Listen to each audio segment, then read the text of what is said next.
il aprelin 1-dən 2-sinə keçən gecədən başlayaraq Azərbaycan və Ermənistan Silahlı Qüvvələrinin Qondarma Dağlıq Qarabağ Respublikasının hərbi birləşmələri arasında baş vermiş hərbi münaqişə idi. Aprel döyüşləri 1994-cü ildən bəri ən şiddətli döyüş idi. Döyüşlərdə 560 erməni hərbçisi ölüb, 30 tank və zirehli maşın, 25 zirehli maşın məhv olunub.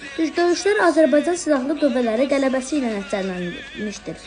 Tərtər rayonunun Talış kəndi ətrafında yüksəkliyi və Seyislan kəndi, Cəbrayıl rayonunun Lələtəpə yüksəkliyi və Cocuq Mərcanının Goranbar rayonunun Gülüstan kəndi, Tərtər rayonunun Qazaqlar kəndi istiqaməti ilə yollar düşməndən azad olunmuşdur. Azərbaycan Silahlı Qüvvələri 20 min hektarlıq ərazini azad etmişdir. Coşub damarımda qanı qaynadı, bu yurtda dənizin hələ çayında bir tarix yazıldı. Sinəndə vətən. Bu aprel ayında ücütlər sarılıb topa gülləyə, qoymadı xalqımız qəddini əyə, al bayraq sancıldı Lələtəpəyə.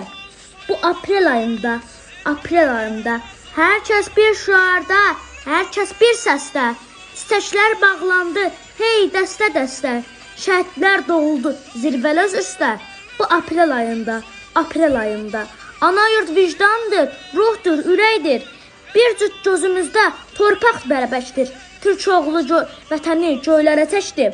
Bu aprel ayında Qarabağ torpağa daşa qayıtdı. Şuşa, Kəlbəcər, Laçın, Zəngilan, hər nə varsa qoşa qayıtdı.